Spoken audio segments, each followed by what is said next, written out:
मैंने बोला कि ठीक है बिरयानी दे दो, क्योंकि वो सऊदी जो काउंटर पे थे वो सऊदी थे और उसमें हिंदी भी थे, लेकिन मेरे को पता नहीं था कि यहाँ का जो रेट है क्या है। तो हमने सोचा कि भाई पेट तो भरना है तो चलो खा ही लेते हैं।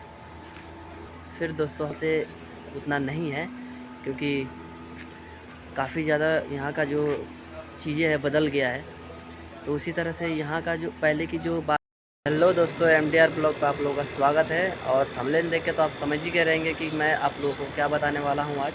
तो दोस्तों आज मैं जो है मेरी जो सऊदी अरब की जो लाइफ है उसके बारे में बात करने वाला हूँ। और जो मैं पहली बार आया था जब सऊदी अरब के अंदर, तो मेरे साथ क्या हुआ था उसके ऊपर भी हम बात करने वाले हैं। तो चलिए हम वीडियो को यहीं से स्टार्ट करते हैं।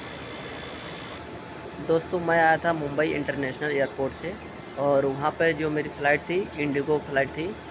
तो यहाँ पर मैं जब सऊदी अरब दमाम में जब मेरी जो फ़्लाइट लैंड हुई, तो वहाँ पे मेरे को एक चीज़ कन्फ्यूजन हो गया था वो टाइम को लेकर, क्योंकि वहाँ पर जो मैं चढ़ा हुआ था समथिंग 10:30-11 बजे के समथिंग में वहाँ से फ़्लाइट मेरी जो है उड़ान हो गया था।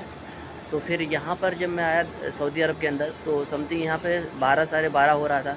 तो मुझे लगा कि अरे अभी मतलब मैं उधर से इंडिया से आया हूँ, अभी आधे 1 घंटे में कैसे हम लोग आ गए थे।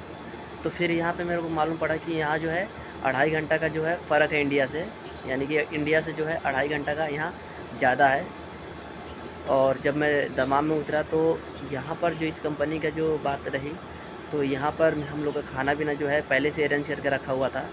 और रात में हम लोग 12:30 बजे यहाँ पर जब उतरे, तो यहाँ पर हम लोग का खाना पीना सारी चीज़ अरेंज था। तो फिर हमने खाना खाया, खाना खाने के बाद सो गया। और सोने के बाद जो है हम लोग का जो दूसरे दिन जो था मेडिकल था, तो मेडिकल में भी हम लोग गए।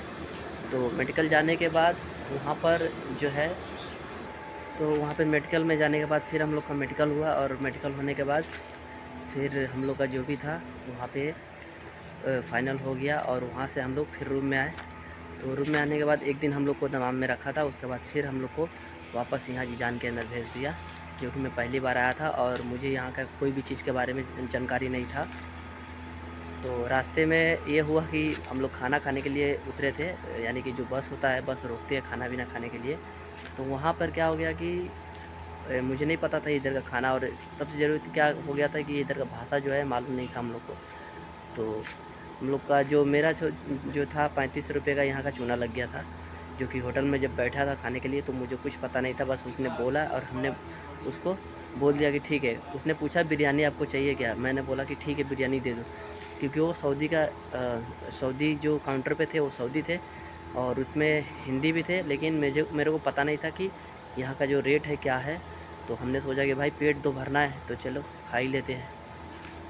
फिर दोस्तों हमने वहाँ पे 35 रंग का खाना खाया, और उसके बाद जो है फिर वापस से बस में बैठा और हम लोग दमाम चले आए। तो दमाम आने के बाद जो था यहाँ पे दमाम आने के बाद हम लोग को कुछ भी नहीं हुआ है, क्योंकि जब से हम लोग यहाँ पे आए काम अच्छे से कर रहे हैं, कोई यहाँ की दिक्कत नहीं है कुछ भी मतलब। तो बस इसी तरह से हम लोग के साथ में घटना हुआ था, लेकिन ज़्यादा हम लोग के साथ में कुछ हुआ नहीं था, क्योंकि पहले की जो बात होता था, पहले जो लड़के लोग मतलब आते थे सऊदी अरब के अंदर, तो पहले जो है ज़्यादा करके बंदी बना कर रखते थे।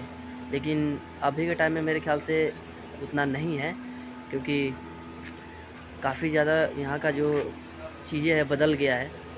तो उसी तरह से यहाँ का जो पहले की जो बात थी और अभी की जो बात है, काफ़ी ज़्यादा चेंजिंग है इधर। तो बस दोस्तों क्या होता है, कई बार जो है मेरे को वीडियो बनाने का क्योंकि इधर मौका नहीं मिलता है, तो इसीलिए मैं बना के आप लोग को रोज़ दे नहीं पाता हूँ, लेकिन फिर भी कोशिश करता हूँ कि भाई मैं दूँ एक वीडियो कम से कम डेली। तो बस इतना ही मैं आप लोगों से कहना चाहता हूँ कि अगर आप सऊदी अरब में आते हैं तो पहले के जैसे आप नहीं हैं, लेकिन सही एजेंट सही होना चाहिए। एजेंट अगर सही है तो वो सही जगह पे आपको भेजेगा। अगर फ्रॉड एजेंट है तो फिर तो वो फंसा देगा कहीं ना कहीं। और सबसे ज़रूरी क्या होता है, जब अगला वाला पैसा दिया रहता है, जब अगला वाला जो यहाँ का जो सेठ है, कोई भी सेठ है या फिर कोई भी कपील है, अगर पैसा वो लगाया रहेगा तो फिर आपसे तो काम लेगा ही।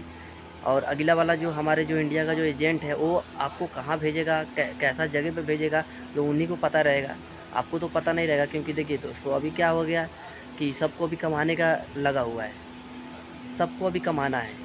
तो ये नहीं देखता है कि भाई ये लड़का जाएगा वहाँ तो वहाँ फंस जाएगा या फिर वहाँ पर क्या होगा, ऐसा वो नहीं सोचते हैं।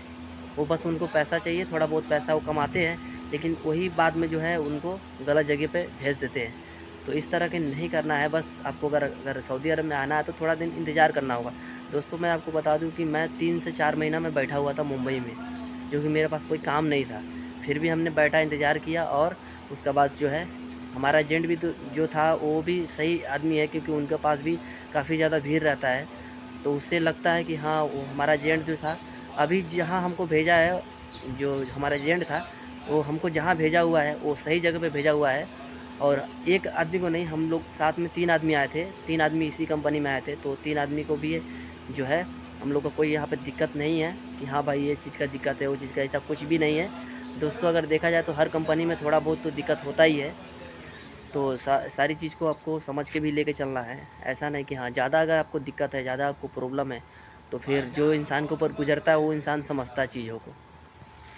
तो दोस्तों लास्ट में आपको यही चीज़ बोलना चाहता हूँ कि अगर आप सऊदी अरब में आते हैं तो अच्छा है, एजेंट के पास अच्छी तरह से आप कोई भी चीज़ जो है, आपका जो भी काम की जानकारी है, तो आप वो चीज़ लगा के आ सकते हैं। और जितना आप इंतज़ार करेंगे एजेंट के पास, उतना ही अच्छा आपको काम मिलेगा।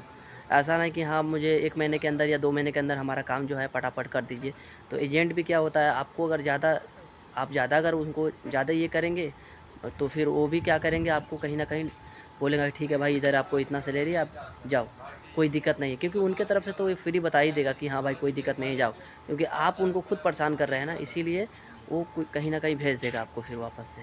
तो इसीलिए जो है आपको परेशान नहीं करना है। जब भी आना है सऊदी अरब के अंदर, कहीं भी कोई भी कंट्री में अगर आपको जाना है तो आप थोड़ा इंतज़ार करिए। एजेंट को आप बोल दीजिए कि भाई मुझे कहीं भी भेजना है तो अच्छी जगह पे भेजना, अच्छी कंपनी में भेजना, ताकि मुझे कोई परेशानी ना हो। तो दोस्तों ये वीडियो को मैं यहीं एंड करता हूँ, क्योंकि ये वीडियो जो है काफ़ी ज़्यादा लंबा हो जाएगा, तो आप लोग इस चीज़ को ध्यान नहीं देंगे। लेकिन जो भी आपको जानकारी चाहिए तो प्लीज़ आप कमेंट सेक्शन में आप ज़रूर कमेंट करिएगा। मैं आपको जो हमारे साथ होता है मैं वो सारी चीज़ आपको मैं बताऊंगा, क्योंकि थोड़ा बहुत मेरा जो है यहाँ का जो 1 डेढ़ साल का जो है एक्सपीरियंस है, तो मैं आपको शेयर कर सकता हूँ इसके बारे में। तो चलिए वीडियो को मैं एंड करता हूँ।